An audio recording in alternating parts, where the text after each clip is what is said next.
आई, तू ऑफिसमधल्या काकांच्या गाडीवरून घरी का आलीस? नवरा-बायकोच्या भांडणात अनेकदा एकमेकांविषयी मुलांच्या मनात काहीतरी भरवून देण्याचा प्रयत्न होतो. हेमांगीच्या अडनिड्या वयातल्या मुलीही भांडण पाहत होत्या. समाजमाध्यमांनी रूढ केलेली आईची प्रतिमा पाहून त्यानुसार त्यांनी आपल्या आईचं मूल्यमापन करण्याचा प्रयत्न केला आणि आई, तू ऑफिसमधल्या काकांच्या गाडीवरून घरी का आलीस? हेमांगी, नक्की काय झालं ते मला सांगशील का? तू अशी नुसतीच रडत बसलीस तर काय झालं ते मला कसं समजणार? सुनिधी, मला आज आई म्हणून नालायक ठरवण्यात आलं.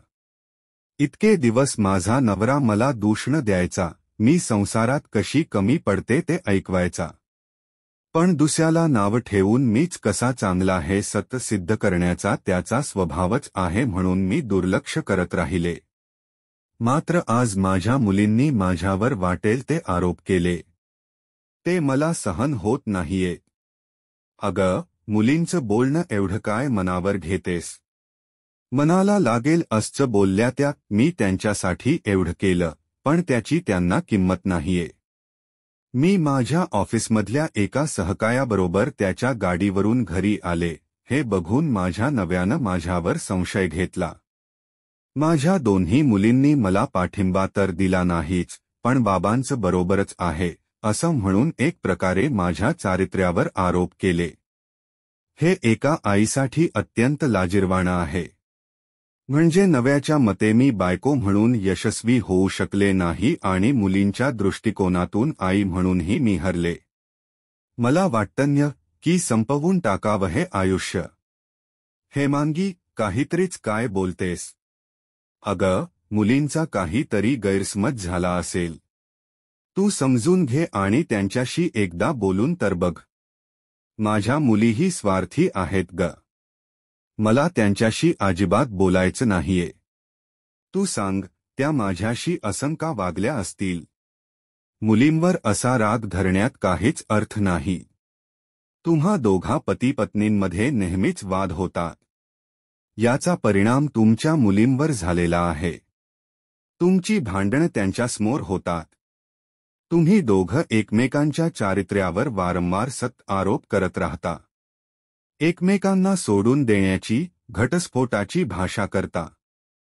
त्यामुळे त्या सतत एका असुरक्षित वातावरणात राहतात. आपल्याला नक्की आईसोबत राहावं लागणार की बाबांसोबत हेच त्यांना कळत नाही.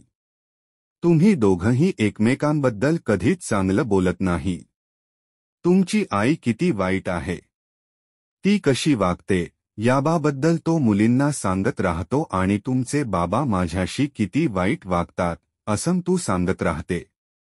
त्यामुळे खरं काय आणि कसं वागावं हे त्यांना कळत नाहीये. अशा वेळी फक्त मुलींना दोष देऊन कसं चालेल?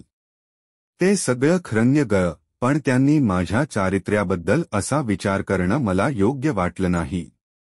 हेमांगी, त्या अशा का वागल्या याची कारणं शोधण्याचा प्रयत्न केला तर तुझ्या लक्षात येईल.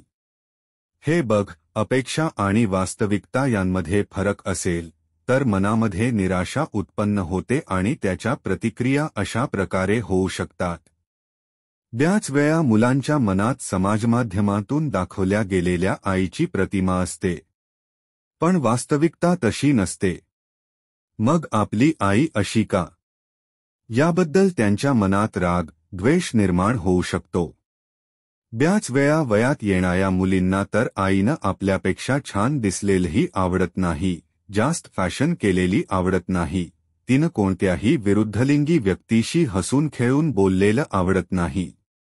आईनं आईसारखंच वागावं अशी त्यांची अपेक्षा असते. त्यामुळे मुली तुला बोलल्या असल्या तरी तू त्यांच्याबद्दल मनात राग न धरता त्यांच्याशी मोकळेपणानं संवाद साध.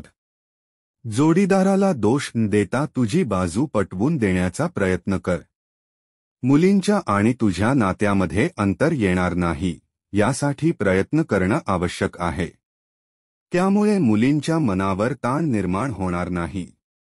मुख्य म्हणजे नवरा-बायकोनं मुलांसमोर भांडणं, आपल्या सोयीसाठी मुलांच्या मनात समोरच्याविषयी काही ना काही भरवून देण्याचा प्रयत्न करणं हे थांबवायला हवं. सुनिधीच्या बोलण्यावर हेमांगी विचार करत होती. तिला तिचं लहानपण आठवलं.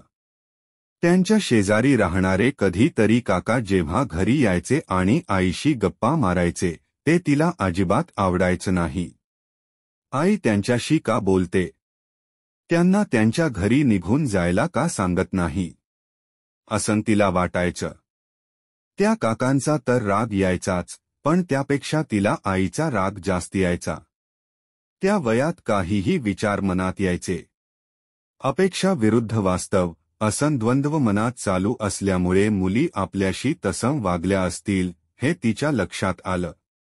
मुलींबद्दलचा राग मनात न ठेवता त्यांच्याशी कसं बोलायचं याच नियोजन करण्याचं तिनं ठरवलं. आणि अर्थातच नव्याशीही भांडणांबद्दल सामंजस्यानं बोलायला हवं असं ठरवलं.